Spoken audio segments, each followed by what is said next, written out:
et bienvenue sur cette première émission de la web télé Théora pour une première émission sur les émotions. Et je remercie énormément et Sylvie et Virginie d'être présentes à mes côtés pour cette toute première émission.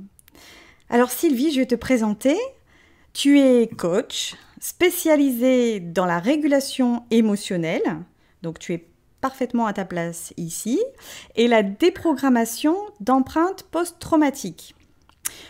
Tu utilises plutôt des techniques brèves, efficaces, on va dire, pour vraiment arriver à gérer ces émotions tout de suite. Et ce que je sais de toi aussi, c'est que tu utilises aussi énormément de techniques qui sont tournées vers la créativité. Et toi-même, tu es très créative et tu fabriques tes propres outils. Virginie, du coup, qui est aussi à mes côtés aujourd'hui pour cette première émission. Donc Virginie, toi, tu accompagnes vers la libération des blocages et des difficultés liées au passé par le biais de soins énergétiques, de guidance, de guides ou d'êtres de lumière et d'outils comme par exemple les néagrammes ou effectivement des techniques que tu mets en place comme par exemple le chant intuitif et le tambour. Voilà, donc je suis ravie de vous avoir toutes les deux, avec toutes les deux vos sensibilités pour qu'on aborde le sujet qui est vaste, qui est complexe, c'est celui des émotions.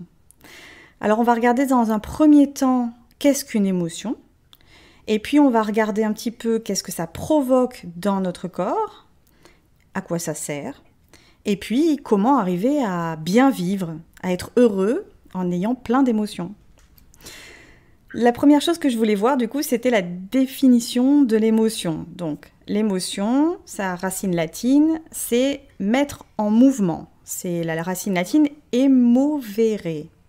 Émovere, qui est la même racine latine que que motivation et que émouvoir. Donc, c'est une force qui met en action. C'est donc une réaction psychologique ou physique à un stimuli extérieur. Jusque-là, ça va. C'est temporel, ça ne dure pas. C'est indépendant, donc ça ne dépend pas de notre volonté.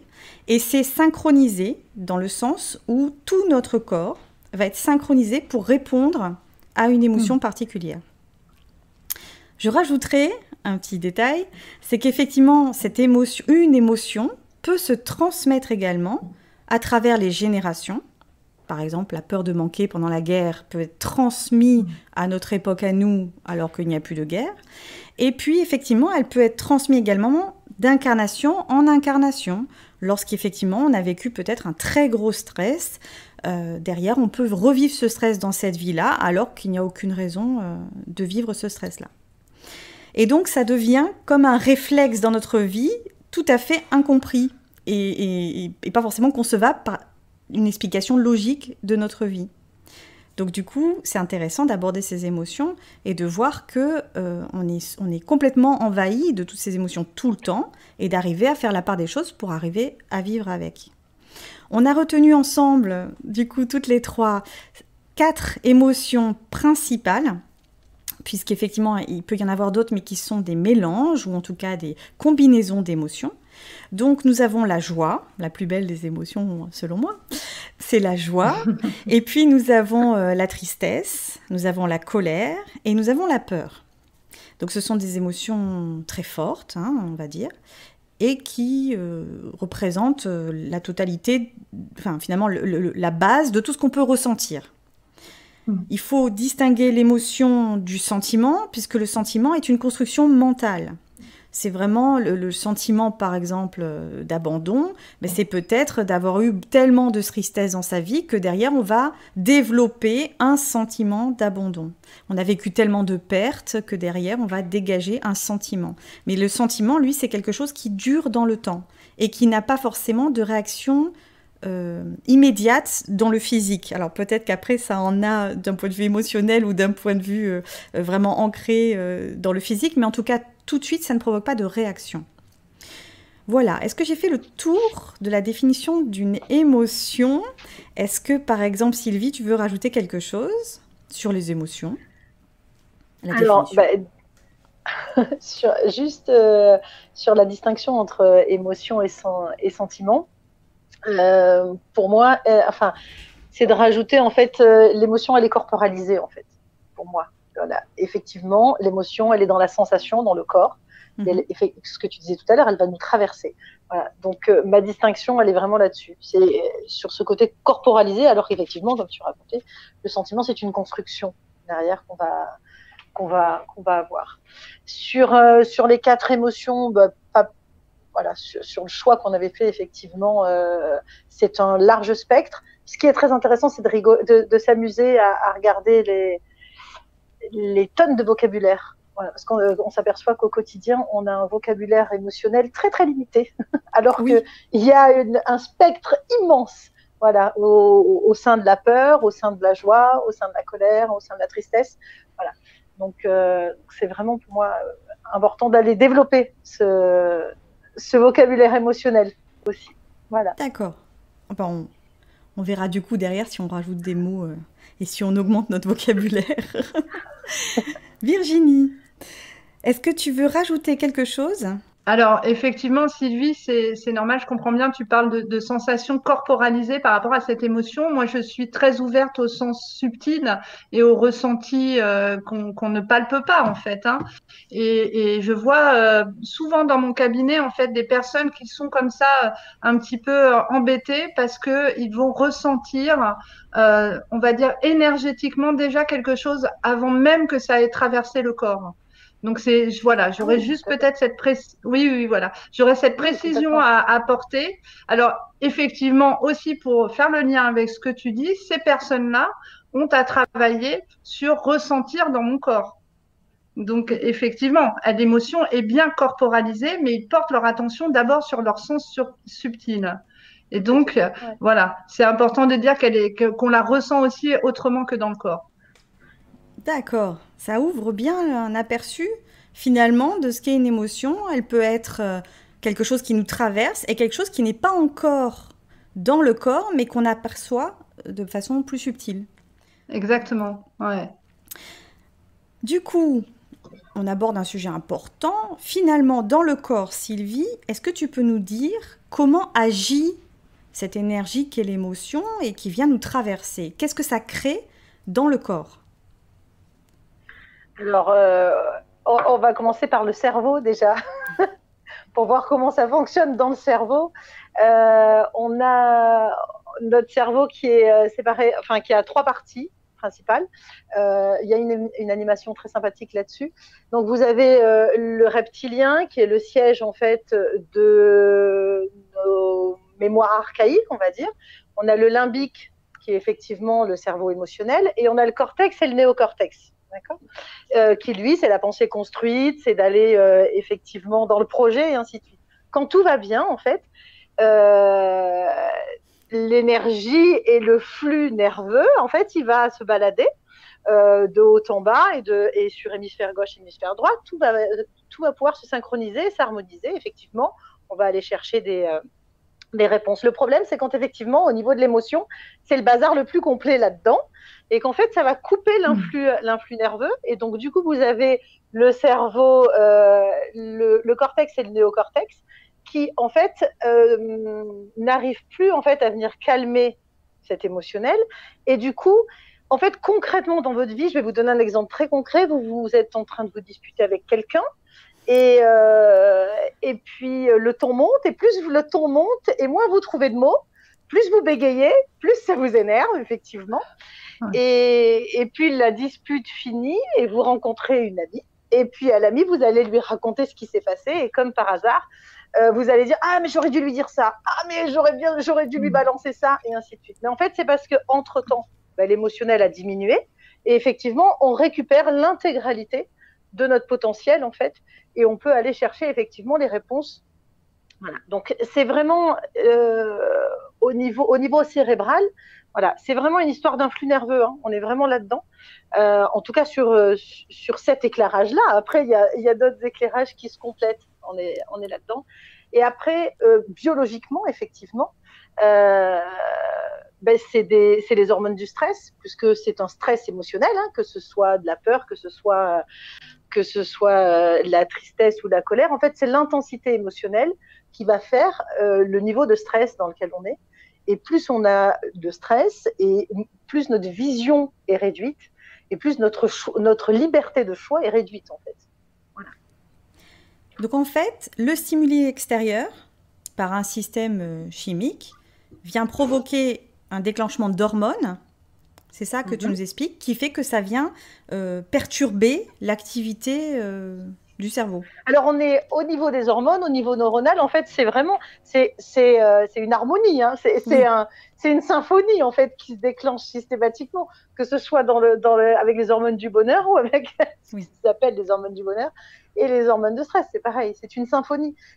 Mais ça va jusque dans les organes, c'est-à-dire que en cas de situation de surstress, vous avez votre corps et votre système qui va ralentir. Voilà, il va y avoir des priorités qui vont être données. Le système digestif va être ralenti, l'attention va être surdéveloppée. Enfin voilà.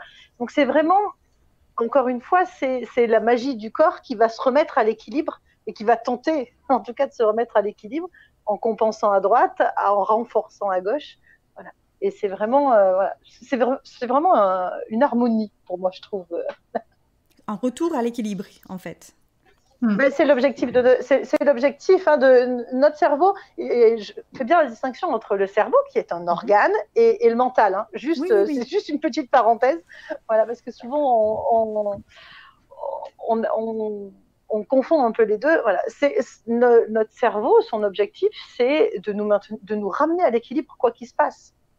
Donc, il va aller rajouter un petit peu, comme une recette, hein, voilà, pour avoir l'équilibre des goûts, on va rajouter un peu de sel ici, un peu de sucre ici, un peu de vinaigre ici, et ainsi de suite. Ben là, c'est pareil. Il va aller renforcer au niveau de certaines hormones, il va aller ralentir certains organes, il va aller rajouter... Voilà, c'est vraiment... c'est son job, en fait, hein. C'est vraiment son job de nous ramener à l'équilibre, tant bien que mal. Tant bien que mal. Et du coup, Virginie, moi je voulais ton point de vue, d'un point de vue énergétique.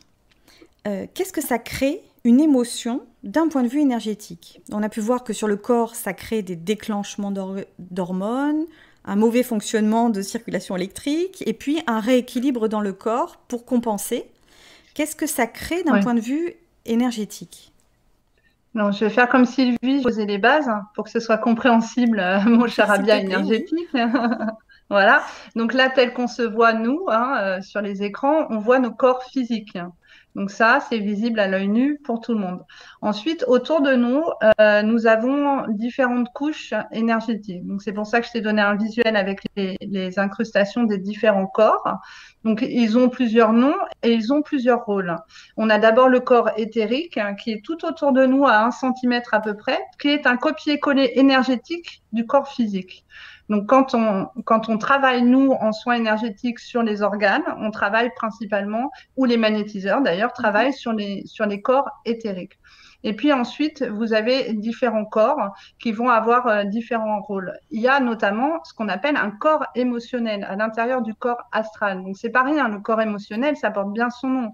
Ça veut dire que toutes les émotions sont impactées dans ce corps-là. Il est juste après l'éthérique. Et ensuite, vous avez le corps mental. Alors là, attention, mental, c'est carrément le corps où siège la peur. C'est-à-dire que toutes les émotions de peur vont se cristalliser aussi dans ce corps mental. Et ensuite, il y a, tout à l'heure, tu as évoqué le passé, les vies passées, ou ce qu'on pourrait appeler karmique. C'est le corps causal qui est encore plus loin. Donc, tous ces corps-là sont à l'intérieur de nous comme des poupées russes. Par contre, rayonnent, c'est ce qu'on appelle l'aura, beaucoup plus largement autour de nous. Voilà. Et plus on s'éloigne dans les corps et plus on rayonne loin, en fait, voire plusieurs mètres. Hein. Alors après, il y a les corps atmiques et bouddhiques, mais on rentrera pas dans cette dimension-là, puisque là, on est vraiment sur quelque chose, on vous perd. Voilà. Juste pour revenir à ces différents corps, en fait, il y a vraiment un impact énergétique. Ces auras-là, en fait, quand vous rencontrez quelqu'un pour la première fois, sans le connaître, sans forcément avoir eu le temps vraiment de l'observer, on va dire que instinctivement ou intuitivement, moi je dirais, vous allez sentir si vous êtes bien en présence avec cette personne. Là, ce sont déjà les auras qui se sont rencontrées. Donc, c'est-à-dire qu'on parle d'émotion, mais là, il y a vraiment un ressenti énergétique. C'est-à-dire que parfois, on a déjà un sentiment où on peut avoir de la peur, enfin, pas un sentiment, une émotion, où on peut déjà avoir de la peur parce qu'il se passe quelque chose dans cette rencontre des auras. Bon, ça, c'est une première chose. Et l'autre chose aussi, c'est quand on se parle, quand on échange et que l'autre va envoyer une émotion, par exemple quelqu'un qui est en colère, donc on reprend l'exemple de Sylvie qui était, moi je trouve très parlant, au niveau énergétique, on peut avoir des chakras, donc là c'est les petits ronds qu'on voit sur le dessin, hein. Ce sont des portes d'entrée, on appelle ça en soin des portes d'entrée énergétiques en fait. C'est par là qu'on peut régler, harmoniser et soigner au niveau des énergies. Et on peut avoir ces chakras qui se bloquent, qui se vrillent. Enfin, il y a un impact. Aujourd'hui, on l'observe, nous, en tant que soignants, quand on met nos mains, hein, principalement c'est avec les mains, mais parfois on a l'intuition et on le sait. Là, c'est quand je travaille en guidance. On sent qu'un des chakras va être soit bloqué, soit dysfonctionnant, on va dire. Voilà. Donc, il y a vraiment un impact aussi énergétique. Et puis, au-delà de ça, ça arrive une fois. Donc, quand on gère juste d'un point de vue de la corporalité, on apprend à gérer son émotion. On verra plus tard comment on va aborder ça. Mais là, en se détachant de la corporalité, on se dit que donc il y a ces auras énergétiques. On va dire que une action va poser une cristallisation dans un décor. Une autre action va poser une autre cristallisation dans un décor, et ainsi de suite. Donc, on ne se rend pas compte, mais avec toute cette énergie qu'on a autour de nous, on peut, au bout d'un moment, être fatigué, on peut être, entre guillemets, pollué, le terme est peut-être un peu maladroit, on peut avoir des ressentis, et en énergétique, on dit bien que tous nos corps, là, successivement, prennent, se chargent, et au fur et à mesure, plus il se charge, plus on descend vers le corps physique. C'est-à-dire que quand la maladie arrive, quand la douleur est déjà là dans le physique, ça veut dire que les corps énergétiques sont drôlement impactés et qu'il est grand temps de faire des nettoyages énergétiques. D'accord. Ça fait peur, hein, quand on dit que qu'un petit événement peut venir cristalliser les couches énergétiques. Ouh là là là là. Alors, c'est au niveau du cerveau aussi. Ouais, juste pour rebondir, oui, bien sûr, mais juste pour rebondir, c'est que d'où l'importance de prendre en compte ces émotions, puisque là, ça sera plus la partie de Sylvie, mais au niveau du cerveau, effectivement, la moindre émotion, le moindre impact, enfin, il y a des traumas, il se passe des choses, donc bon, là, moi, je vais pas rentrer là-dedans, et c'est la même chose au niveau énergétique. Mais heureusement pour nous, hein, on peut quand même être bien portant et ne pas s'en rendre compte, sauf qu'à un moment donné, c'est comme tout, c'est l'accumulation. C'est-à-dire que la cocotte minute ou le lait sur le feu avec le couvercle, c'est qu'on remplit, on remplit, on remplit, et à un moment donné, voilà, c'est mal-être, burn-out, dépression, c'est des choses, voilà. C'est ça qui fait qu'à un moment donné, on intervient. Eh bien, merci, parce que là, je pense qu'on a une belle vision de notre fonctionnement et de l'émotion qui peut arriver. Alors, c'est vrai que là, on voit l'impact des émotions fortes et pas forcément agréables. Et puis, effectivement, dans ces 4 émotions qu'on a définies, il y a quand même la joie, qui, elle, effectivement, est une émotion. Moi, je veux bien être impactée par la joie, tout le temps. C'est l'émotion qui demande en permanence à ressortir, en fait. Tu sais, c'est l'espèce de... Tu sais, la boîte avec le petit ressort, là. Tu sais, je sais plus comment ça s'appelle, là, le petit jeu avec le ressort. En fait, elle est tout le temps là. Simplement, elle est des fois sous quelques couches, voire sur beaucoup de dossiers. Mais en fait, c'est le petit zébulon qui ressort en permanence, en fait, tu sais. Voilà. Mais elle est présente en permanence. En permanence, c'est ça. Oui, c'est ça. Oui, donc on n'a pas le choix. Faut y aller. Oser la joie. Alors, je vais peut-être poser une question bête, mais moi, j'y vais. Hein. Il n'y en a pas. Il n'y en a pas des questions bêtes. À quoi ça sert? Une émotion, à quoi ça sert?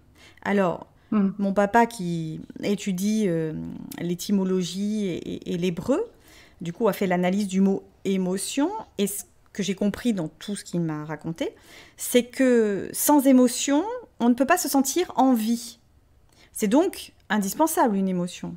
Maintenant, à quoi ça sert? Parce que moi, quelque part, la tristesse ou la colère, si je peux m'en passer, je suis plus heureuse. Je dis ça comme ça. Je vois mon fils de 4 ans, à mon avis, toute sa colère, peut-être qu'il serait plus heureux de moins se rouler par terre. Je- Donc du coup, je sais pas, Virginie, à quoi ça sert de vivre ces émotions? À quoi ça sert tous ces trucs qui nous arrivent? Je veux bien laisser la parole à Sylvie parce que je pense qu'elle va très bien expliquer par rapport à la notion de besoin et je compléterai D'accord, du ok. coup derrière. Alors vas-y Sylvie, à quoi ça sert? Tu sais, c'est la mission. J'accepte la mission, hein. Voilà. Ok. En fait, ce sont des messagères. Les émotions, elles sont là pour nous porter des messages et pour nous aider à identifier un besoin, en fait. Donc, la colère et la colère de ton fils, par exemple, elle vient signifier des valeurs qui ne sont pas respectées. Ou alors peut-être des valeurs qui ont besoin d'être redéfinies, hein. Des valeurs, des limites. Et en même temps, elle te renvoie à, OK, est-ce que mes limites, est-ce qu'elles ont été claires? Est-ce qu'elles sont respectées? C'est le modèle que je donne, c'est le modèle du chien que vous coincez parce que vous avez envie à tout prix de lui faire un câlin et vous le coincez dans un coin de la pièce. Et donc, du coup, il n'a pas le choix, hein, et il se retrouve à devoir subir vos assauts et vos câlins. Et en fait, généralement, à moins que vraiment, vraiment ce soit une très, très bonne patte, il va commencer par juste commencer à grogner. Oui. Voilà. Mais c'est ça, en fait. Alors, c'est le premier niveau de la colère.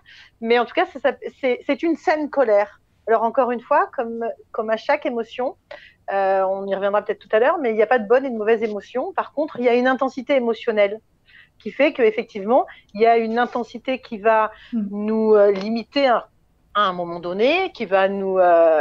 mais il n'y a pas de bon et de mauvais, quoi. Voilà. Mais voilà, sur la colère, effectivement, il y a cette saine colère qui vient nous dire, attention, hop là, il y a ma limite. Est-ce que ma limite, elle est à revisiter? Peut-être. Ou est-ce que je ne l'ai pas dit correctement et je ne l'ai pas explicité correctement pour l'extérieur, ainsi de suite. La tristesse, en fait, elle a un très très joli message. Elle vient nous dire qu'on est prêt pour du nouveau. Voilà. Donc, oui, la tristesse vient nous dire qu'on est prêt pour du nouveau. Donc, du coup, c'est de se poser, de se demander quel nouveau finalement. Qu'est-ce que j'ai envie de créer? Qu'est-ce que j'ai envie? Alors, dans les processus de deuil, hein, c'est très intéressant aussi d'aller voir et de dire, ok, mais en fait, quel est le nouveau vers lequel, alors même si au moment où on le vit, ça n'a rien de compréhensible Oui. et voilà, et on oscille entre la colère et la tristesse, mais voilà, mais c'est vraiment de se dire, ok, je suis prêt pour du nouveau, même si là, à cet instant-là, je sais absolument pas quelle forme va prendre ce nouveau, en fait, c'est une page blanche qui est en train de s'ouvrir et qui est à créer.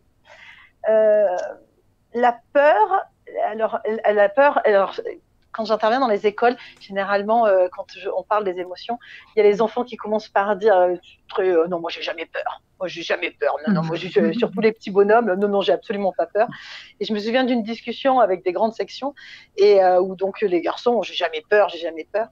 Et je lui disais, donc quand tu vas pour traverser la route, tu traverses la route comme ça, tout de suite en courant. Et il me dit, non, je regarde s'il y a une voiture. Ah, donc, tu as bien enregistré à un moment donné qu'il était important d'avoir peur de la voiture, parce que sinon, ça fait longtemps que tu serais écrasé. Voilà. Donc, c'est vraiment d'aller là-dessus aussi et de dire, en fait, quels sont les messages de chacun. Et la peur, en fait, elle vient nous dire, hop là, prends 2 secondes, analyse. Potentiellement, il pourrait y avoir un danger. Prends quelques secondes et vérifie check que tout soit bon. Voilà. Et la joie, effectivement, elle vient exploser, nous aider à rayonner et effectivement nous recharger d'énergie pour traverser tout le reste. Pour traverser les 3 autres. Pour traverser, pour moi c'est l'état primaire pour le coup, la joie. Oui. Et donc en fait c'est un jeu. C'est comment revenir à cet état de joie en fait. Et oui, par moment il y a la peur, par moment il y a la colère, par moment il y a la tristesse. Et en fait, tout le challenge, c'est de revenir vers cette joie, en fait. Eh ben, je te remercie. Virginie, du coup. Oui, écoute, je crois qu'elle a elle a parfaitement, je crois, résumé tout ça.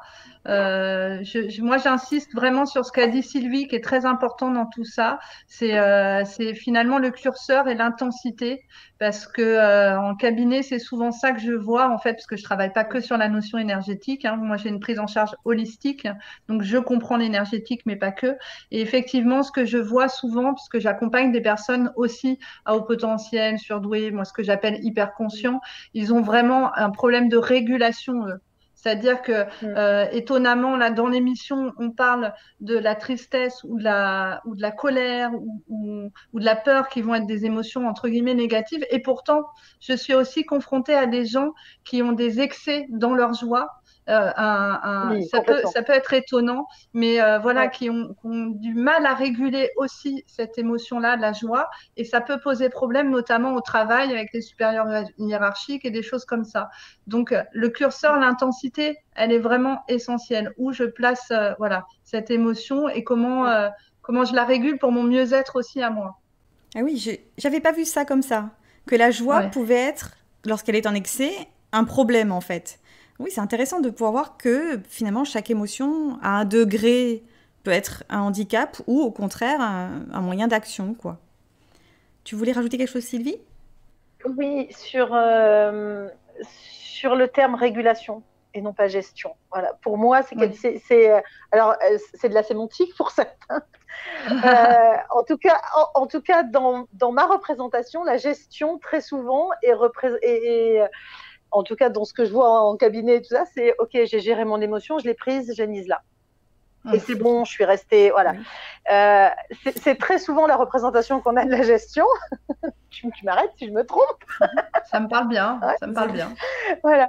Et alors que la régulation, c'est ce que tu disais, on est vraiment sur le curseur et dire OK, en fait, là c'est agréable, là c'est désagréable.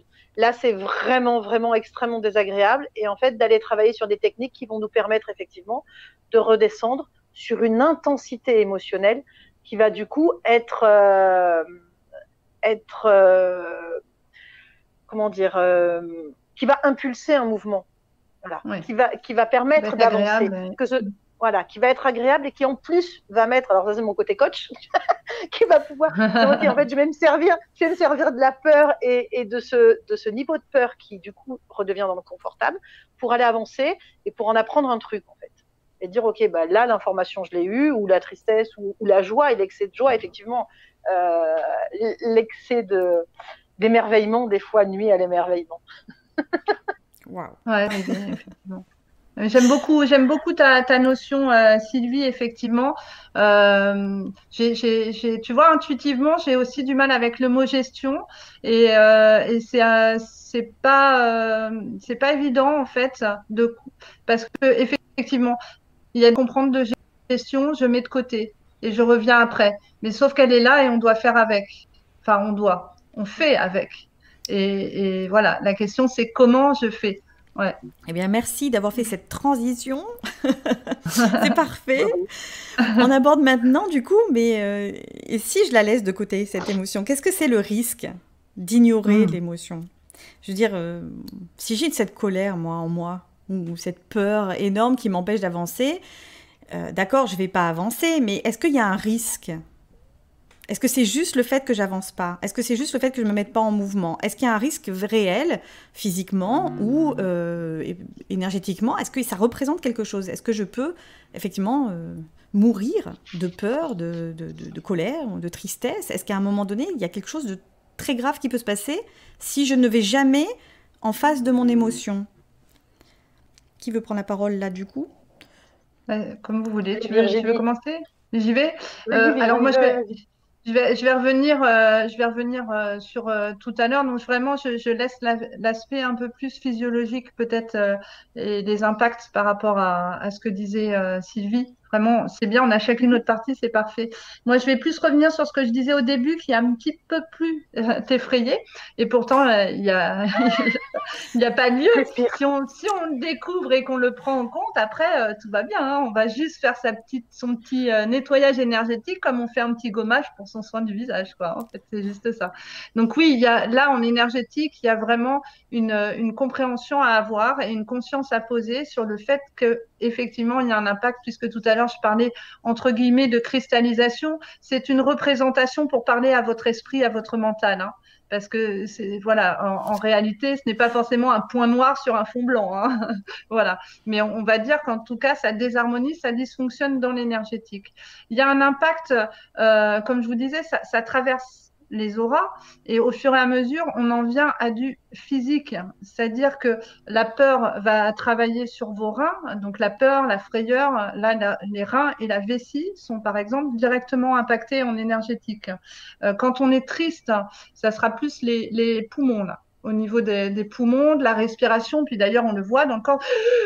Quand on pleure comme ça, on a du mal à respirer aussi, hein. La colère.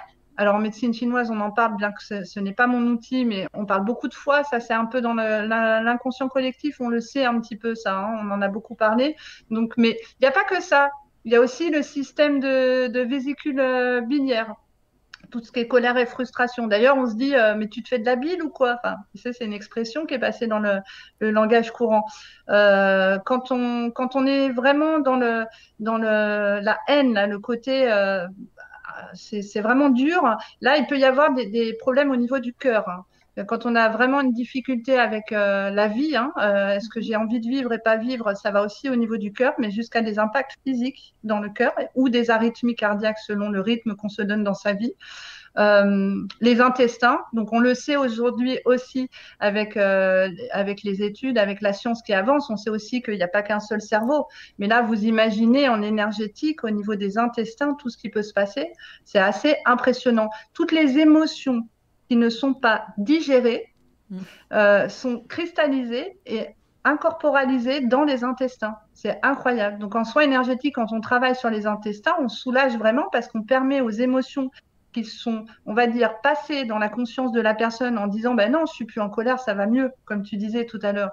Et donc, en fait, non, ils l'ont juste mis de côté. Mais dans l'énergie, la colère est toujours là, elle est toujours impactée dedans. Et puis, l'anxiété, ça va être plus la rate, le pancréas. Enfin bon, voilà, on pourrait dire, il y a plein d'organes, mais pour comprendre qu'il y a vraiment un lien entre les énergies subtiles, ce qu'on peut accumuler dans nos auras, et au final, à la fin, on arrive sur notre corps. C'est pour ça que moi, je pars vraiment du principe que quand le corps fait mal, ben, on le remercie, quoi. On lui dit vraiment, je te remercie, mon corps, parce que tu es en train de me parler. Tu es en train de me dire, j'ai mal à tel endroit. Ben, voilà, j'ai mal à mes poumons, j'ai du mal à respirer. Qu'est-ce qui me manque comme air dans ma vie, quoi. Et on va aller travailler sur vraiment ce que ça signifie aussi. Voilà. Eh bien, merci. Sylvie, est-ce que tu voulais rajouter quelque chose sur le risque? Je vais pas aller entre rassurant, alors du coup. Allez, je vais avoir peur pour le coup. Respire, ça va aller. Parce qu'en fait, ce qu'elle vient de dire, tu fais un copier-coller au niveau du cerveau. Et tu te retrouves avec des empreintes. Ben oui, on est sur un copier-coller en fait, hein. Ils communiquent l'un avec l'autre, hein, voilà, parce que maintenant on s'aperçoit même qu'il y a un microbiote aussi au niveau du cerveau. Oui. Ils sont en train de se rendre compte de choses extraordinaires. Donc en fait, les empreintes émotionnelles, ce que nous, enfin en tout cas dans ma pratique, on appelle une empreinte émotionnelle, en fait, elle va être, c'est-à-dire que c'est ton cerveau, c'est ton ordinateur de bord, comme au niveau des intestins, hein. Et en fait, va s'engrammer, va aller se programmer. C'est-à-dire que l'objectif, c'est que tu sois dans un équilibre. Donc, si tu vis quelque chose qui a une intensité émotionnelle telle que, bah, en fait, ton cerveau, clairement, il se dit, mais il est hors de question que je revive ça, parce qu'en fait, ça t'a mis en danger à un moment donné, toi ou dans ta mémoire cellulaire et ainsi de suite, hein, ce qu'on disait tout à l'heure. Et ben, en fait, va se programmer, il va y avoir un mini-programme, en fait, qui va être mis, donc une empreinte, ce qu'on appelle une empreinte émotionnelle post-traumatique. Et donc, ça va créer de nouveaux fonctionnements. Donc ça, c'est sur les grosses intensités émotionnelles. Alors, soit sur un seul choc qui a une très grande intensité émotionnelle, soit sur une succession de petits chocs qui fait qu'à un moment donné, effectivement, le vase est plein et sur plein de chocs émotionnels, qui finissent effectivement par créer un nouveau fonctionnement. C'est-à-dire, en fait, on va éviter ça, donc du coup, on va mettre tel programme en place. Donc ça, c'est sur les chocs émotionnels. Et après, au quotidien, concrètement, en fait, la gestion des émotions, ce qu'on disait tout à l'heure, le plus gros des dangers, c'est l'explosion. C'est-à-dire, alors c'est l'explosion. Explosons. Mais en fait, c'est soit j'explose, soit je déborde. Voilà, et on se met à pleurer pour un rien. Moi, sur une partie de ma vie, avant de changer de vie, pour là, je sais pas combien de fois de ma vie, en fait, clairement, je me retrouvais à écouter la radio et à pleurer pour un rien, quoi. Mais parce qu'à un moment donné, ça déborde, c'est plus possible, quoi. Et puis alors, ça déborde au niveau du corps, mais ça déborde effectivement, comme tu dis, Virginie, ça déborde de partout, hein. Voilà. Ouais. C'est pour ça qu'après, des fois, quand tu as fait un peu du vide et puis que tu vois les gens, ils te disent « Oh, dis donc, t'es rayonnante aujourd'hui, toi, t'as rien changé. » Ou on te dit « Oh, tu as minci. » En fait, c'est pas ton corps physique qui a minci. c'est ton corps émotionnel qui s'est un peu réduit et que tu as évacué un petit peu. Mais concrètement, effectivement, de nier mais en même temps, c'est OK de nier. Il y a des moments où, effectivement, on ne peut pas faire autrement et où, parce qu'on va vivre un drame absolu et qu'il faut on a des enfants, je ne sais pas, voilà, un gros drame, il y a les enfants, il y a le quotidien, il faut passer le truc et on va le mettre de côté. Mais on va le mettre de côté en conscience en se disant, OK, en fait, je sais que c'est là. Je sais que c'est là et pour l'instant, j'ai peut-être pas les outils ou j'ai pas l'énergie, je peux pas la mettre là-dedans. Mais en tout cas, ou alors je vais voir une énergéticienne déjà qui emballait un peu. Mais voilà, c'est qu'on le mette de côté ou qu'on s'en occupe tout de suite. C'est OK, quoi. C'est simplement que c'est là et ça, de toute façon, ça va ressortir. La vie, elle est bien faite et elle nous propose toujours sur un plateau d'argent nos vieux dossiers. Voilà. Et moi je rebondirais, Sylvie, que je suis complètement d'accord avec toi et c'est une question de conscience, en fait. C'est comment entre guillemets, gère aussi, je régule cette émotion en conscience. Puisqu'il y a aussi la crainte de l'émotion. On peut avoir très peur de l'émotion de la colère. Donc, c'est drôle parce qu'on se retrouve avec deux émotions en une. On a et la peur et la colère. Non, mais tu vois, c'est ça. Et puis, on peut aussi avoir des peurs qui sont liées à « mais si je suis triste, qu'est-ce qu'on va penser de moi ?» Enfin bon, il y a tout plein de choses. C'est pour ça que moi, la peur, pour moi, c'est vraiment une émotion fondamentale, hein, celle-ci, parce qu'elle regroupe beaucoup de choses. Oui. Et on travaille beaucoup dessus aussi sur les vies passées. Moi, je voulais juste préciser une petite chose, Cécile, pour avoir un éclairage énergétique aussi, c'est que pour moi, selon mon regard à moi, notre incarnation, donc la vie qu'on vit là, donc là, moi, dans mon corps ici et maintenant, quand tu dis l'univers nous envoie la vie, hein, on va parler comme ça, la vie nous envoie sur un plateau d'argent, on a fait ce choix d'incarnation, on a fait ce choix de vie, donc même avec ses difficultés, même avec ses émotions difficiles à gérer, et c'est une répétition de nos vies passées, finalement. C'est-à-dire que c'est pour ça qu'il y a un lien quand on parle de vie passée, c'est-à-dire que effectivement, ça se réveille, ces blocages-là, on les a déjà vécus. Et ça se réveille, il y a des mémoires cellulaires qui se réveillent parce qu'on a décidé dans cette incarnation-là, ici et maintenant, de le dépasser. Donc, d'où l'intérêt d'apprendre à les réguler. C'est l'explication aussi pourquoi cette personne-là est colérique et cette autre personne, par contre, est pleine de peur. Ça peut venir effectivement d'être plus sensible à une émotion qu'à une autre, d'avoir le curseur qui monte plus haut pour certaines personnes dans la colère, qui pourrait s'expliquer peut-être par des choses qui auraient été vécues avant et qui justifieraient. C'est ça. Si je peux me permettre du coup, alors je reprends un petit peu la parole, je suis désolée, je mets du temps, mais c'est vraiment intéressant parce que je t'ai aussi envoyé donc une image de l'énéagramme avec les 3 centres. Donc l'énéagramme, je ne vais pas rentrer dans le détail, c'est un outil de connaissance de soi avec lequel je travaille, mais il y a 3 centres qui sont super intéressants, c'est le centre mental, le centre instinctif et le centre émotionnel. Et ces 3 centres en fait vont à leur façon en fait, vraiment réveiller certains types de personnalités, révéler même, c'est pas réveiller, c'est révéler certains types de personnalités. Et effectivement, alors ceux qui sont en plus dans le centre émotionnel ont vraiment à poser des mots par rapport à cette régulation des émotions. Ça ne veut pas dire que ceux qui sont dans le centre mental, ils les oublient parce que eux, ils ont une problématique, par exemple, avec la peur. Mais effectivement, d'un point de vue d'énéagramme, c'est super intéressant parce qu'on a des types de personnalités. On va dire des grandes familles de personnalités, mais c'est très subtil. Hein. C'est pas juste 9. Il y a 9 collines, mais c'est pas juste 9 personnalités. C'est très subtil. Ça prend du temps de rentrer dans le détail. Je vais pas le faire maintenant. Ce sera peut-être l'objet d'une future émission. Voilà. Mais en tout cas, effectivement, on observe ça, qu'il y a des personnalités. Et moi, je le vois en cabinet du point de vue de l'énéagramme.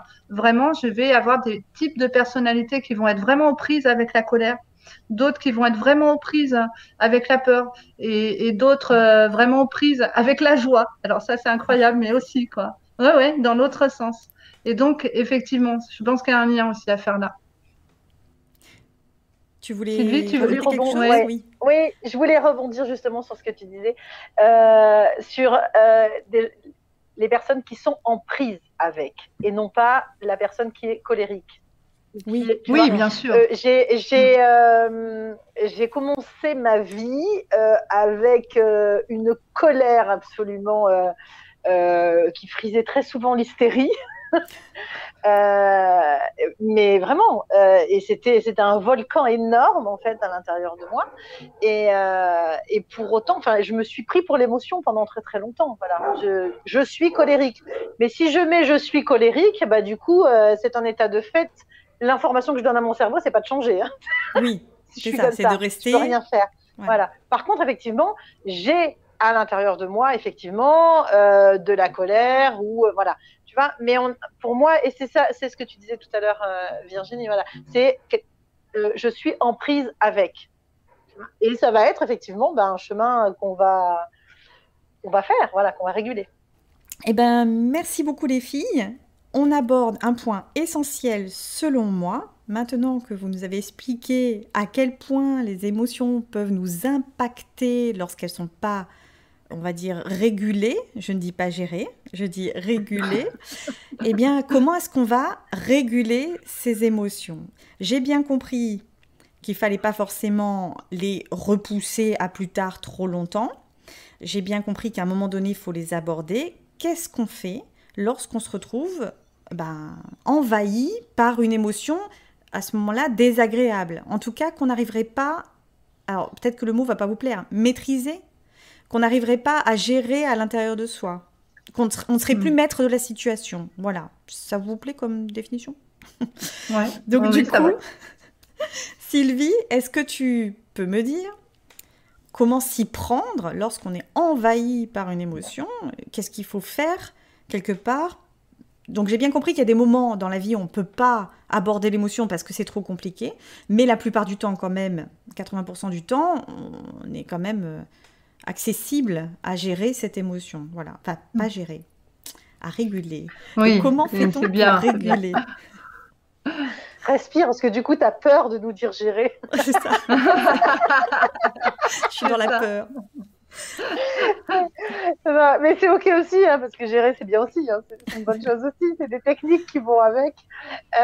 En fait, il y a autant de techniques qu'il y a d'individus, parce qu'en fait, il y a plein de créativité en fait, qui peut se mettre en place si vraiment si on le prend comme un jeu. Alors au quotidien, déjà, en fait, pour moi, il y a deux plans. Il y a déjà effectivement des techniques au quotidien, ce qu'on peut appeler l'hygiène quotidienne au niveau émotionnel. Donc il y a moult techniques. Celle que j'utilise le plus souvent, c'est alors déjà il y a la respiration, qui travaille beaucoup sur la régulation émotionnelle. Il y a les techniques de régulation émotionnelle, ceux auxquels moi j'ai été formée, GTS Concept. Et il y a des techniques, il y a la technique aussi d'arrêter de se prendre pour une émotion. Voilà, donc c'est déjà. Et je le fais de façon assez rigolote. Vous pouvez vous amuser à le faire à l'occasion. Voilà, c'est de dire ok, d'accord, en fait, elle ressemble à quoi là ton émotion? Voilà, tu la poses sur la table et maintenant tu la regardes. Et d'aller jouer avec ça en fait. Mais vous pouvez le faire. Alors généralement quand je le fais en atelier ou en consultation, et Et après, les mamans et les papas me disent oh, je l'ai fait avec mon enfant. Très souvent, on préfère tester d'abord sur ses enfants que sur soi. Voilà. Mais ça fonctionne aussi pour les adultes parce qu'on se prend très vite au sérieux et on se retrouve avec un gnome, voilà, la colère qui ressemble à un gnome sur la table ou à une grosse boule rouge ou peu importe. Voilà. Mais c'est vraiment d'aller mettre à distance en fait, alors de façon ludique encore une fois, parce que pour moi c'est mon vecteur en fait, c'est un de mes vecteurs. Donc ça c'est sur le plan au quotidien. Voilà. Il y a mille et une façons de faire, voilà, pour aller effectivement baisser cette intensité émotionnelle pour récupérer nos pleins potentiels. Et puis après, sur les empreintes post-traumatiques, effectivement, ben là, on va rentrer effectivement dans de la thérapie brève. Et là, pour le coup, dans le travail d'accompagnement que je fais, on est sur les techniques GTS Concept, donc qui sont des techniques de régulation et de déprogrammation d'empreintes post-traumatiques. Et après, voilà, il y a d'autres outils comme le Yoga Nidra, effectivement aussi, sur lequel qui va permettre, en travaillant sur les différentes ondes, d'aller réguler effectivement, d'aller apaiser et puis d'aller mettre en place du nouveau, voilà, dans les sensations et dans ce qu'on a envie de ressentir. Voilà. Eh bien, merci. C'est intéressant tout ça. Donc c'est possible de s'en sortir. C'est possible de s'en sortir. Ouf. Alors Virginie, du coup, toi, est-ce que tu as d'autres techniques un peu rescue, comme ça, pour survivre à ces vagues d'émotions qui cristallisent partout? Alors, qu'est-ce qu'on peut faire? Qu'est-ce qu'il y a comme idée? Là, pour moi, en fait, si tu veux, moi, je vais plus travailler sur le en amont que sur le c'est trop tard. C'est-à-dire qu'effectivement,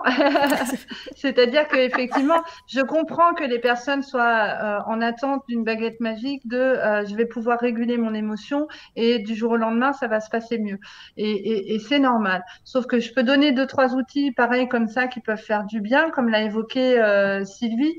Mais je pense que la plupart du temps, en accompagnement, on se rend compte qu'effectivement, les émotions, quand elles sont mal vécues, puisque en fait, c'est de ça qu'il s'agit, hein. Même la peur peut être bien vécue, même la colère peut être bien vécue.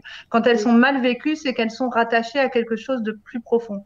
Donc moi, je travaille avec la psychogénéalogie intuitive parce que souvent, bah, tu l'as parlé d'ailleurs, c'était très drôle que tu me mettes en introduction cette peur de manquer, mais qui, dans les faits, est très présente dans nos générations puisque il y a une empreinte en fait hein, de ça au niveau d'un égrégore même. Voilà, excusez-moi, je prends des termes techniques, mais on va dire au niveau d'un espace d'inconscient collectif, en fait. Donc, je vais travailler plus là-dessus et je vais travailler sur comment apprendre à reconnaître ses émotions, apprendre à reconnaître ses besoins, parce que très souvent, on ne sait pas ce que c'est un besoin et on ne le reconnaît pas. Et finalement, l'émotion, elle arrive souvent en conséquence. C'est un peu le symptôme de ce que ça vient nous dire. Donc moi, je vais travailler là-dessus. Donc j'aime beaucoup utiliser ça. Je ne vais pas rentrer dans le détail, c'est la roue des émotions. Donc peut-être on pourra mettre un lien internet si les gens veulent l'acheter, parce que c'est pas moi, hein, c'est autrement dit qui la fabrique, mais je trouve que ça a l'intérêt de rendre autonome, puisque dessus, en la manipulant, en fait, je vais pouvoir voir ce qui se passe dans mon corps, mettre un mot sur mon émotion et savoir quel besoin je n'ai pas pu répondre et quels besoins aujourd'hui je pourrais peut-être répondre pour commencer à apaiser mon émotion. Voilà. Alors cet outil-là, moi je le trouve formidable, mais il peut ne pas convenir à tout le monde. Ça va vraiment dépendre, voilà, d'où l'intérêt d'avoir 1001 outils, comme dit Sylvie, puisqu'il y a autant de personnes. Ensuite, il y a les pierres. J'en ai pris quelques-unes avec moi là. Donc l'améthyste, le quartz rose, ce sont des pierres de base en fait, moi je trouve, pour réguler aussi les émotions. L'améthyste va apaiser le stress, dissipe les énergies un peu négatives. Le quartz rose, par exemple, c'est une pierre, alors elle est universelle, bon ça rend pas très bien à l'écran, je suis vraiment désolée, hein. C'est une pierre qui joue beaucoup sur l'amour, la paix, donc elle dissipe aussi les tensions et l'agitation.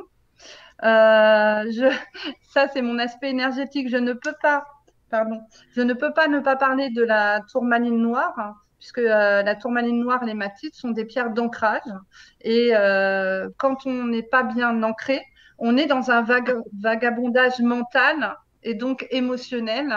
et on peut se laisser perdre comme ça. Donc, l'ancrage pour moi est essentiel, mais ça, j'en reparlerai dans la notion énergétique. Donc, ce sont des petites pierres comme ça, hein, en forme de cœur, par exemple, celle-ci, on peut les avoir dans sa poche en rescue, comme tu dis.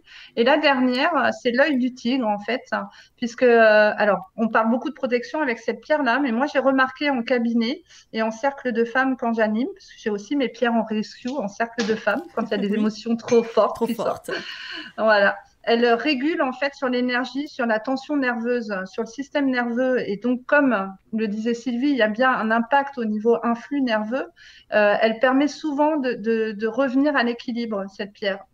Donc, baisser la tension, l'émotion.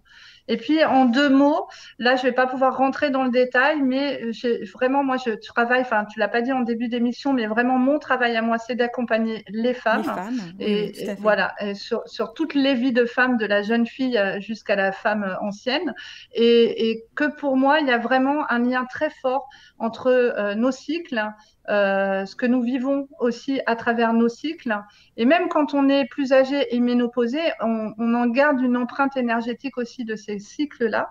Et donc, c'est important de comprendre qu'il y a 4 phases dans le cycle féminin. Je ne rentrerai pas dans le détail, mais je développerai plus tard dans des ateliers.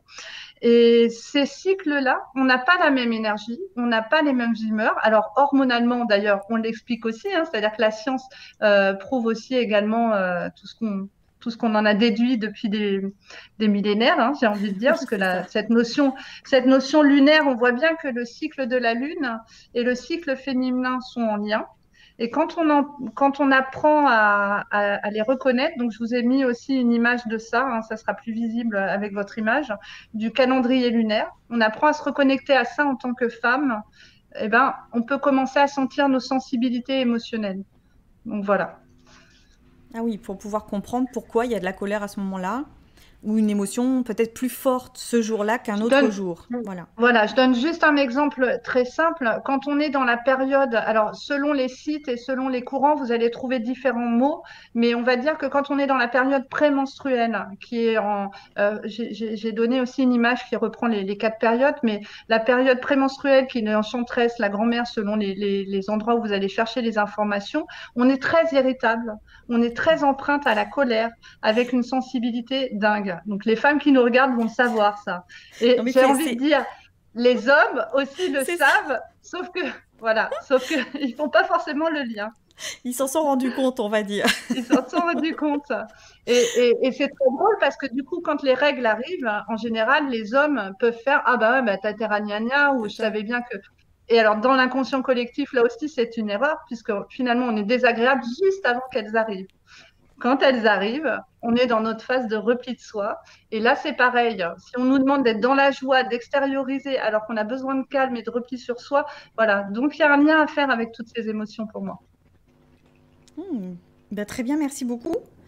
Donc on comprend qu'en fonction de ce qu'on vit, donc réellement, des événements extérieurs ou même un cycle normal de notre corps en tant que femme, les hommes, je ne sais pas trop s'ils ont des cycles, je ne pense pas, mais effectivement, nous, en tant que femmes, on a des cycles qui, au niveau émotionnel, vont avoir un impact. Non, mais je parlais de cycle émotionnel, hein, je ne parlais pas de cycle prémenstruel. Je sais bien que les hommes n'en ont pas. Ils ont des... Mais effectivement, je veux dire, ils peuvent eux aussi peut-être être influencés par je sais pas quoi. Il y a peut-être, on s'est jamais penché sur est-ce que les hommes sont tout le temps linéaires? Je sais pas. Ils sont en lien avec le cycle solaire, en fait, les hommes. Mais Donc, ça, ouais, voilà. Donc du coup, c'est très intéressant parce qu'on comprend qu'on a des émotions qui nous impactent, on comprend comment on peut arriver à les réguler. On comprend qu'il y a des moments où on ne peut pas les réguler parce que c'est pas le moment. On comprend qu'il y a des moments où nous allons être plus impactés par une émotion parce qu'on est peut-être dans un moment hormonal particulier. Et donc, du coup, j'aborde cette fois-ci la joie parce que, quand même, moi, c'est mon émotion préférée. J'aborde cette joie. Et donc, ségrégation. Mais oui. Donc, je vous propose, voilà, finalement, de l'importance de se retrouver dans cette joie qui, comme tu l'as dit, Sylvie, mais comme je ressens moi instinctivement, est l'essence même de notre être, de notre incarnation. Finalement, cette joie, moi, j'ai envie de la vivre à 200% tout le temps. Mais alors peut-être pas de façon extrême, de manière à pouvoir m'adapter au monde qui m'entoure et à vivre sereinement avec les autres, mais j'ai envie finalement d'avoir le cœur en joie plutôt que d'avoir le cœur en tristesse ou en colère.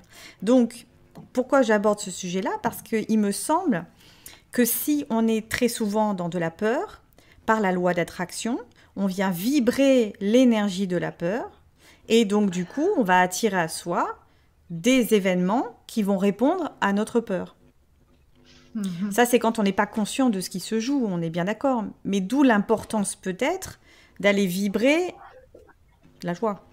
Enfin, pour attirer à soi des situations qui vont nous faire vivre de la joie.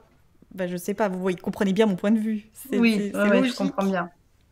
Mais du coup, de cette importance, finalement, bah oui, de recentrer, on est d'accord, pour pouvoir remaîtriser sa vie, mais finalement de se faire envahir de ces émotions de joie. Donc je voulais votre point de vue là-dessus, de l'importance des vibrations bonnes pour soi. Voilà. D'accord. Je pense qu'on va se compléter avec Sylvie, c'est-à-dire que on en a discuté toutes les deux un petit peu, et pour nous, il n'y a pas de bonnes ou de mauvaises émotions, puisque Sylvie, moi je trouve, l'a bien expliqué tout à l'heure au début, c'est qu'elles sont toutes là pour nous transmettre un message. Donc je comprends en fait qu'on ait plus envie d'avoir des émotions de joie parce que c'est agréable, et que la peur ou la colère peuvent faire physiologiquement quelque chose de moins agréable. Néanmoins, en fait, elle est là pour nous apporter un élément capital de compréhension de notre environnement. Et c'est ça qui a intégré en fait. Et cette régulation, c'est aussi, tout à l'heure, moi j'ai oublié de parler de la pleine conscience. Moi je travaille beaucoup avec les méditations et la pleine conscience, d'où le tambour là que vous voyez sur ma gauche. C'est-à-dire que ah bah ça y est, j'ai perdu le fil de ma pensée. Je suis désolée, je suis partie dans mon arborescence, tout le monde est concentré et j'ai perdu ma pensée. Non. Donc il n'y a pas d'émotions bonnes ou mauvaises, ce sont des messagères, oui, elles nous indiquent quelque chose. C'est ça, voilà, c'est ça. Ce sont des messagères. Et qu'est-ce qui fait qu'il y a un impact dans la loi d'attraction? C'est là-dessus que je voulais rebondir. Effectivement, la loi d'attraction, en fait, elle nous demande de le vibrer. Mais même dans la joie et même dans quelque chose que j'ai envie de posséder, ou même je m'imagine avec une très belle maison, plein d'argent et tout ça, en fait, on le vibre, mais on le lâche après. Et l'émotion, le principe, c'est la même chose. C'est-à-dire qu'on l'accueille. Alors, je sais que ce terme-là n'est pas toujours bien compris, mais c'est pas forcément je suis d'accord ou pas d'accord avec elle. C'est juste je l'accueille, je la reconnais, elle est là, comme dit Sylvie, je lui donne un nom, je lui donne une forme. Enfin, voilà, je la laisse passer, je la laisse traverser. Et après, là, à ce moment-là, les impacts physiologiques, énergétiques vont diminuer. Et du coup, ça ne sera pas une mauvaise émotion. Je ne sais pas si tu veux compléter, Sylvie. Il y a la notion d'émetteur et de récepteur en fait, en termes d'émotion aussi. C'est qu'est-ce que j'aimais à ce moment-là et quel type de vibration et d'émotion j'aimais. Et quand je reçois par exemple de la colère, à un moment donné, c'est de se dire si moi je reçois de la colère, c'est que je dois en émettre quelque chose. Et c'est qu'il y a une résonance en fait. Sinon, il n'y a pas de prise en fait. Quand vous rentrez du travail et que vous avez passé une super journée, vous avez vos enfants, votre compagnon, peu importe, qui lui a passé une journée absolument pourrie. Il y a très peu de chances, si vous vibrez que bah voilà, vous avez passé une super journée, tout ça, vous allez rebondir, vous allez trouver une petite plaisanterie, vous allez être dans peut-être une petite forme de gentillesse qui va faire que hop, ça va passer. Si vous arrivez ce jour-là et que vous aussi, bah, pour X raison, vous avez passé une journée assez compliquée, bah, il y a de grandes chances pour que très rapidement vous vous disputiez en fait et que bah, ce que vous vibrez va rentrer en résonance avec ce que vibre l'autre et ça va monter crescendo. Généralement, c'est une bonne façon de faire le ménage parce qu'au bout d'un moment, on a vidé notre trop-plein et puis après, on se demande pourquoi on se dispute en fait. Mais on est vraiment là-dedans. On est sur émetteur-récepteur, quoi. Et pour juste corroborer ce que tu dis, on voit bien au niveau énergétique, on reprend exactement la même situation, mais combien d'hommes et de femmes peuvent en témoigner? Il y en a un qui est dans la joie, l'autre qui a passé sa mauvaise journée, mais avant même de s'être dit les choses, on se retrouve, on sent que les énergies sont pas les mêmes.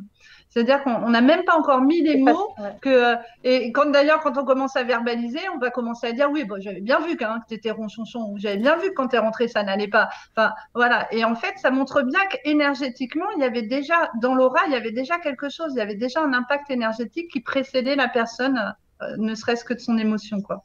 Donc une vibration, en fait. Une C'est vibration. cette vibration-là que l'autre va Complètement. percevoir. Et, D'accord. pour quelle raison il l'aperçoit? C'est parce que justement, il l'a cristallisé. Enfin, la personne l'a Oui, cristallisé. C'est pour ça que Sylvie et moi, c'est très complémentaire, c'est différent. Et puis, il y a plein d'autres thérapeutes encore ou d'accompagnants.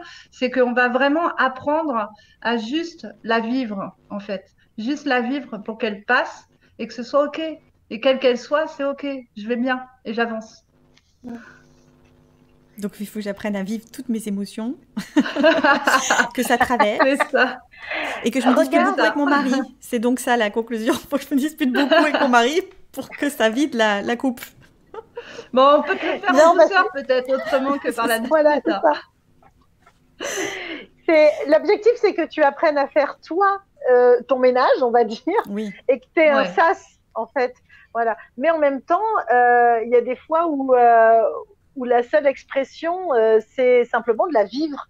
Tu regardes un enfant qui, je me souviens un coup, j'arrive sur une école à la moment de la récréation, et il y avait une petite fille, mais qui pleurait à chaudes larmes, tu sais, comme tu disais tout à l'heure, qui arrivait plus à respirer, Ouais. et ainsi de suite. Je me suis simplement mis à son niveau. Je vous rappelle, ou je vous dis en tout cas qu'il suffit de 7 secondes au niveau cérébral. C'est quand même extraordinaire. D'un contact de 7 secondes, c'est-à-dire, il n'y a pas forcément besoin d'un câlin. Simplement de poser la main sur quelqu'un pour que, effectivement, tout le système au niveau neuronal, en fait, et au niveau chimique, se remette en route et effectivement que la régulation se pose.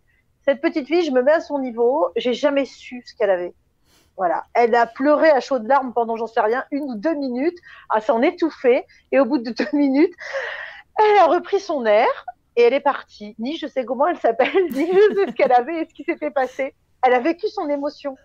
Voilà. Et on est vraiment là-dedans. Alors, c'est de s'inspirer de ça. Alors, évidemment, on ne peut pas le faire tout le temps, mais en tout cas, sur le moment, tu ne peux pas le faire, mais en tout cas, tu peux avoir conscience que peut-être qu'une heure après ou le lendemain, tu vas te donner cet espace-là.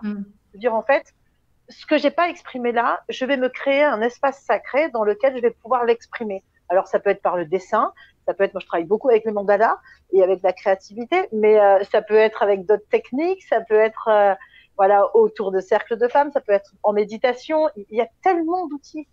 Mais je me donne l'espace et je me crée l'espace de l'exprimer au moment le plus opportun, en fait. Et vivre ses émotions en conscience, c'est permettre aussi à son mental de poser des mots. Donc c'est aussi permettre dans nos sociétés où on ne dit pas forcément de dire les choses. Donc on voit bien comme la pédagogie enfantine, comme la mince. J'en perds mes mots, mais la pédagogie bienveillante et positive, on voit bien comme ça a évolué. On voit bien comme des noms comme Filiosa, Catherine Guéguen, toutes ces personnes-là ont pu faire avancer avec ce quotient émotionnel. On en parle maintenant. Donc, il y a aussi dans nous notre responsabilité d'adulte, mettre des mots pour nos enfants et permettre à la parole d'émerger. C'est-à-dire que oui, c'est sûr que de se mettre à faire en criant très fort alors qu'on est en pleine réunion, ça risque de poser problème. Mais en même temps, de pouvoir affirmer je ne suis pas d'accord et là, c'est trop pour moi, ça me met en colère et j'en reparlerai plus tard, c'est ça aussi. C'est-à-dire que je reconnais ma colère, je précise à l'autre qu'elle est là et que je ne peux pas pour le moment échanger, mais je reviendrai par derrière. Donc c'est bien aussi de pouvoir apprendre à mettre les mots aussi sur ses émotions. Ah, c'est Et que bonne vision. l'autre n'est pas la source de notre colère. Oui. Voilà, l'autre n'est pas la source de notre colère. C'est comme quand on a une jambe cassée et qu'on va en vouloir à la personne qui va appuyer sur l'endroit où c'est cassé. C'est pas lui qui a cassé la jambe, c'est la jambe qui est cassée. Et si tu as mal, c'est pas parce que l'autre appuie, c'est parce que la jambe est cassée. Et là, c'est pareil. C'est la colère que ça a déclenché chez toi. C'est la cause, c'est pas l'autre. Voilà, c'est simplement qu'il est là pour appuyer juste où ça fait mal et il est juste un révélateur. Donc, je ne suis Et du pas coup, tu es ma colère. responsable. Voilà, je ne suis pas Tu es ma responsable. colère. Voilà. Et l'autre n'est pas l'objet de ma colère. C'est vraiment... C'est ça. C'est ça. Mais tu Mais te là replaces, aussi, hein. Ouais. tu te replaces en pleine responsabilité, en fait. Idée. Tu es responsable à 100%. Et du coup, si je suis responsable, je peux agir. Oui. Voilà. Bon, après, là aussi, ça peut demander un accompagnement parce qu'il y a des personnes, c'est Ah difficile oui, d'être proprement responsable de son émotion. Mais effectivement, je suis complètement. complètement d'accord avec Sylvie, c'est-à-dire que c'est nous qui gérons, puisqu'on va reprendre ce mot-là, c'est nous qui gérons, c'est nous qui régulons nos émotions. Et ne remettons pas ce pouvoir aux autres. Eh bien, écoutez, je vous remercie beaucoup. On va s'arrêter là pour aujourd'hui. Une belle émission. En tout cas, je suis ravie de l'avoir fait avec vous. Je crois qu'elle est Merci. intéressante. Je crois qu'elle va plaire. Merci. Donc, j'en suis ravie. Un Et, grand merci. Ben, Ouais. voilà. Ben, merci à vous d'avoir pris ce temps avec nous. Et ravi aussi. Et Ouais, effectivement, Vraiment ravie. du Ouais. coup, avec chacune d'entre vous, nous allons créer des ateliers. Ces ateliers qui vont permettre d'aborder plus précisément et plus en détail des techniques de régulation de nos émotions et peut-être effectivement une ouverture un peu plus grande sur les outils ou techniques que vous connaissez, que vous maîtrisez. Et on verra ça à ce moment-là en atelier, en tête-à-tête avec chacune d'entre vous et qu'on mettra du coup sur notre site également. Voilà, je vous embrasse, j'embrasse les téléspectateurs également. Merci de nous avoir suivis et puis à très bientôt pour une nouvelle émission. Merci à tous. Merci. Bye bye. À bientôt. À bientôt. À bientôt.